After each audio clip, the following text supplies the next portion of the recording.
Rahul has done a great job of translating, and we would love to hear a little bit from Shrikant Verma about the foundation, about Shrikant Verma, and start the occasion.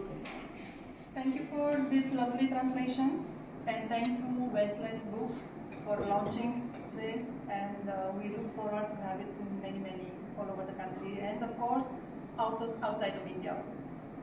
Thank you. And thank you, Kanishkaji, for being a bridge between Rahulji and us, and I came into the family. But as I said, as a daughter-in-law, I have the duty to carry the name forward. And I'm thanking to my husband and my mother-in-law, Ina Vermaji, and my husband Abhishek Verma, for keeping the legacy of my father-in-law alive. And I'm thanking you for an amazing translation from Hindi to English, and expanding the horizon, because before Magadh used to be in Hindi, and now everyone all over the world is able to read. For me, I had to ask my husband or someone to read for me and to translate. But thanks to you, I'm able to read all the books, at least the poems in Magadh. And speaking about a little bit about Magadh, it's amazing how whatever he wrote in 1984, if I'm not wrong, it's reflecting the politics of today, and not only the politics. So Magadh is a key for understanding and seeing the political views which they were long time back and which today that actually we are living. So I don't want to keep it too much, and I would like my husband to say a few words. Shrikantji started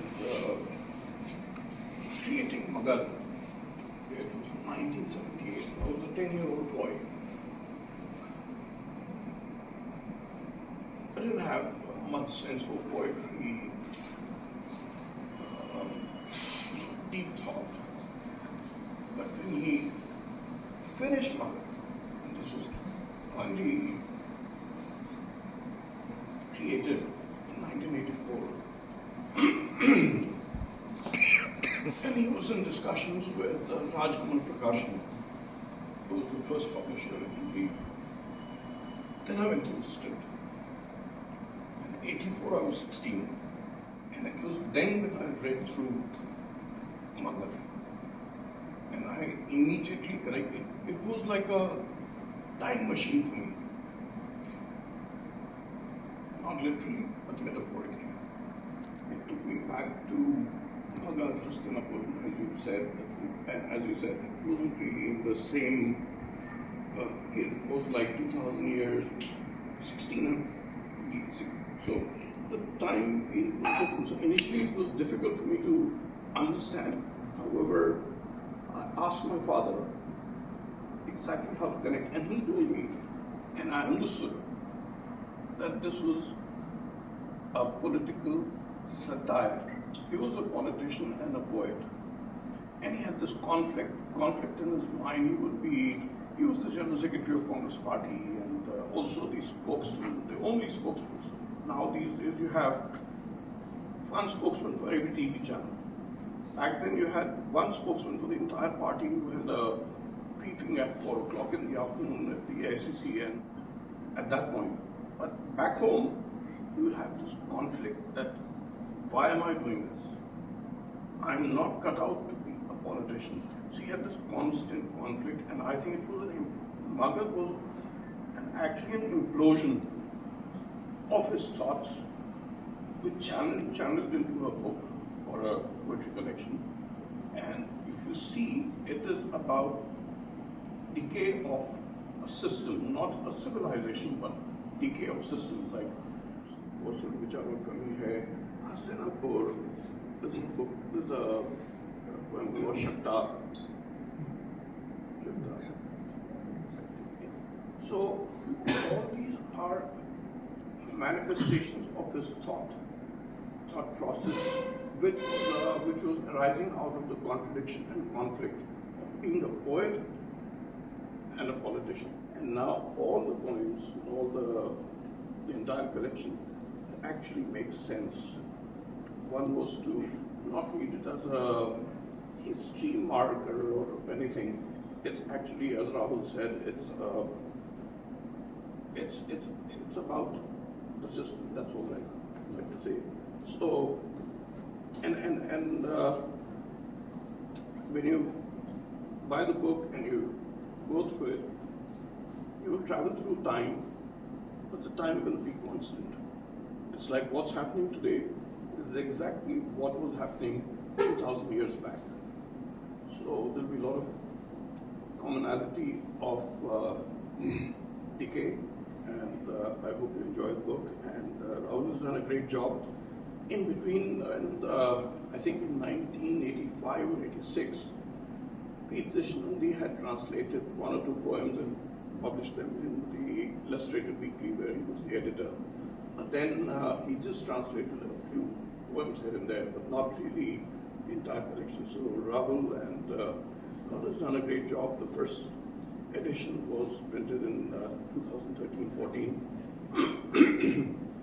This one is even better, and thanks to Westland Books and Kanish Gupta, who was the glue that brought us all together. So thank you all. Doing nothing at that point. I was figuring out what I wanted to do, I guess, and I did consider myself a writer. And I read Magadh. Kashi में शव। तुमने देखी है काशी, जहां जिस रास्ते जाता है शव उसी रास्ते आता है शव। शवों का क्या, शव आएंगे शव जाएंगे। पूछो तो किसका है ये शव, रोहिताश्व का? नहीं नहीं, हर शव रोहिताश्व नहीं हो सकता। जो होगा दूर से पहचाना जाएगा, दूर से नहीं तो पास से, और अगर पास से भी नहीं तो वह रोहिताश्व नहीं हो सकता। और अगर हो भी तो क्या फर्क पड़ेगा। मित्रों, तुमने देखी है काशी, जहां जिस रास्ते जाता है शव उसी रास्ते आता है शव। तुमने सिर्फ यही तो किया, रास्ता दिया और पूछा किसका है ये शव। जिस किसी का था और किसका नहीं था, कोई फर्क पड़ा?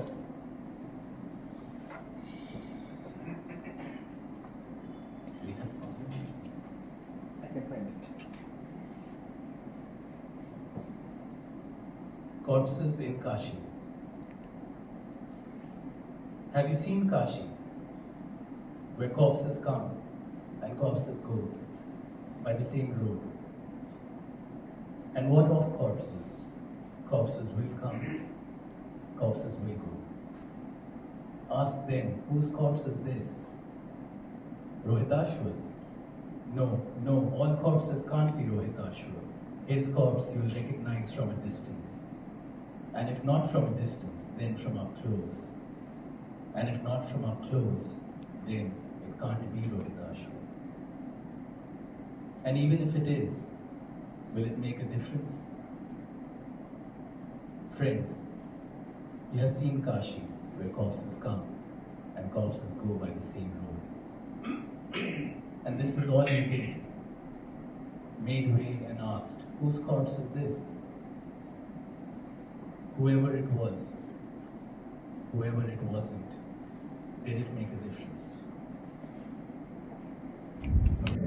যেখানে সব যায় যে রাস্তায়, সব আসেও সে রাস্তায়। সবেদের আর কি, সব আসবে সব যাবে। জিজ্ঞেস করো তো কার সব, রোহিতাশ্বের কি? না না, সবকটা সব রোহিতাশ্বের হতে পারে না। যেটা ওর সেটা দূর থেকে চেনা যাবে, দূর থেকে না হলে কাছ থেকে, আর কাছ থেকেও না হলে ওটা রোহিতাশ্ব হতে পারে না। আর হলেও বা কি আসে যায়। বন্ধুগণ, তোমরা তো কাশী দেখেছ, যেখানে সব যায় যে রাস্তায়, সব আসেও সে রাস্তায়। তোমরা শুধু এটুকুই করেছ, পথ ছেড়ে দিয়ে জিজ্ঞেস করেছ এসব কার, কার ছিল আর কার ছিল না, কিছু এসে গেছিল। it's That for me was one of the most interesting things to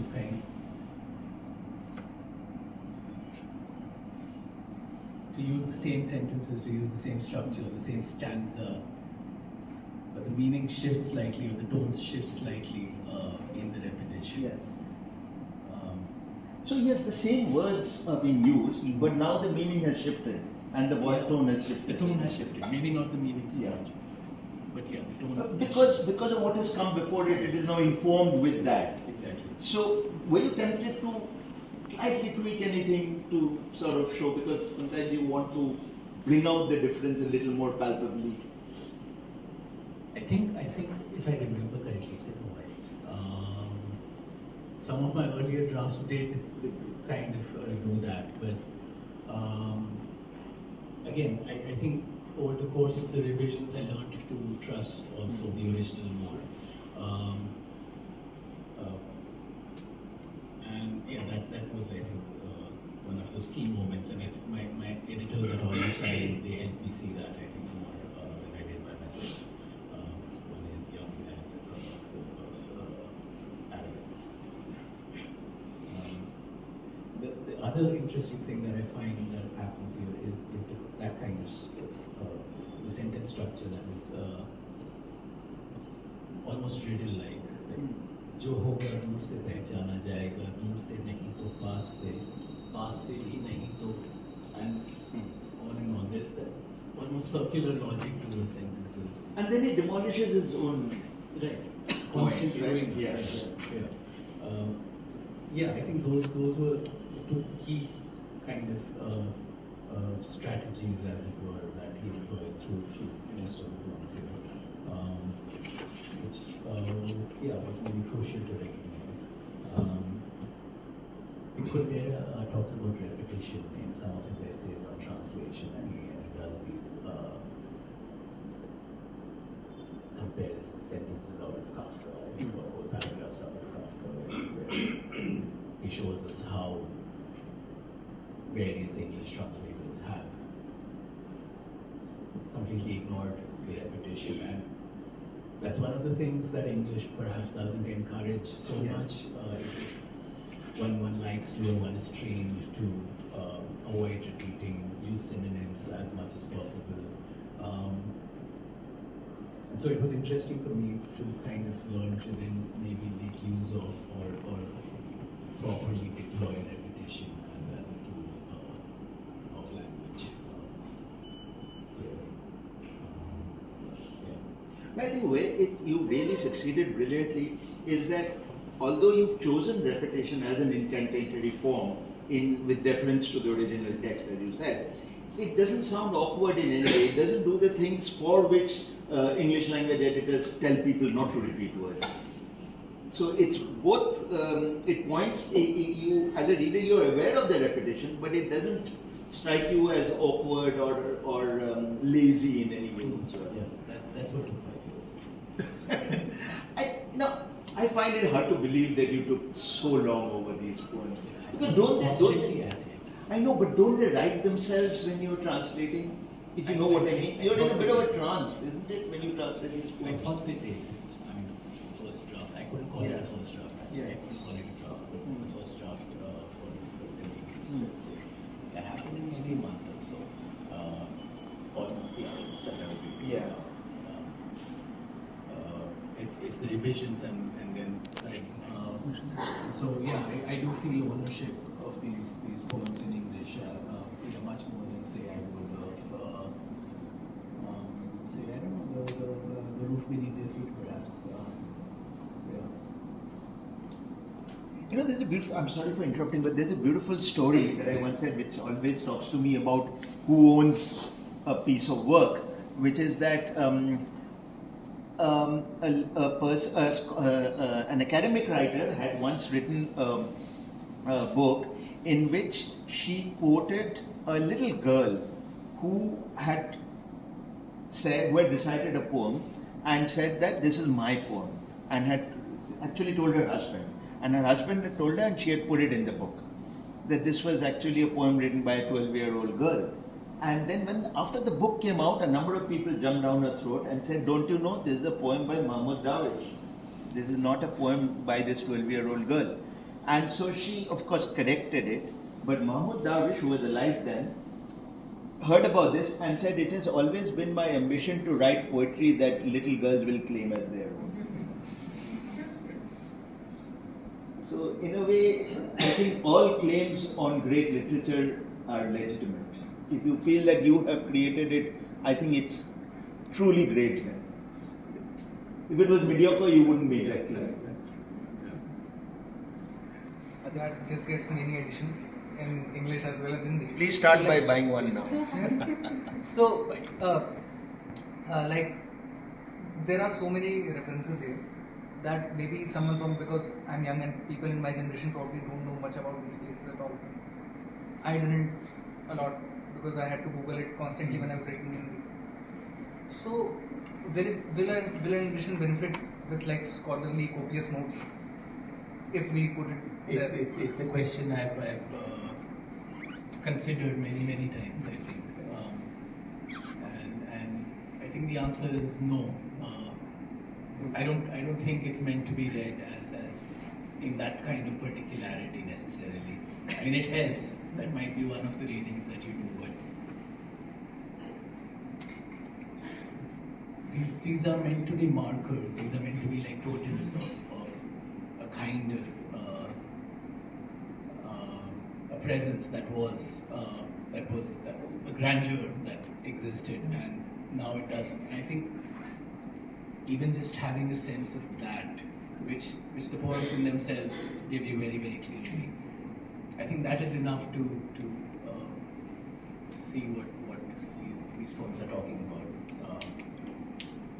And you can add a lot. I don't think I even have the expertise to actually go down that route and say, okay, these are all the illusions here, and this is what they refer to as this is what it means in the context of Magadh. I sometimes feel you might not even find that sort of consistency if you go that deep into it.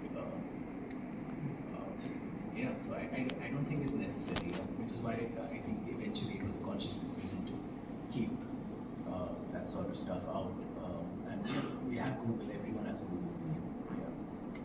Yeah. So when you mentioned that he in the Hindi version he deconstructs things, and in the first version that you were writing, you were deconstructing maybe. I'm just speculating. I understand, sir, but you know how when we are reading translations, we are very much worried about these things that because like you said, there are two different registers altogether, so it's difficult to create them again in another language altogether. So could you speak a little bit more about your experience while translating these things? It's like here I'm not saying Kosal as Ramraj or anything. It's like a metaphorical sentence because this sentence has been used in, at least in Hindi used a lot of times. Like some days when there's no idea, someone will get up and say like Kosal mein bicharo ke kar, like get some ideas. So these things becomes like an idiom. So and if it is coming from a politician who's from the like powerful party, then how do you see that? So that's why I'm asking about the background of the poem when you started translating. Does it impact the way you translate it? I don't think so. I mean, the poems are what they are, and I think one of the phrases that I've grown to love as a translator is literal force. Ramanujan, I think, uses that somewhere in one of his forewords. And that's very bound up to what the text is on the page. The background becomes interesting in how you interpret the poems, but I don't think that weighs on the translation itself. It shouldn't. I mean, one of my aims with translation, or while I translate, is to precisely resist interpretation. Just look at the text. Do what the text is doing, not anything more, not anything less. Ideally, it's not always possible, of course, and you negotiate it in various ways. And I disagree with that. I think because for me, time encapsulates time as well as death and possibly many other things. And this is about time for me. It's about how time changes things, and yet it is cyclical, and nothing changes. I mean, it is about futility. It is about eternal recurrence. If I go back to my other favorite person from there.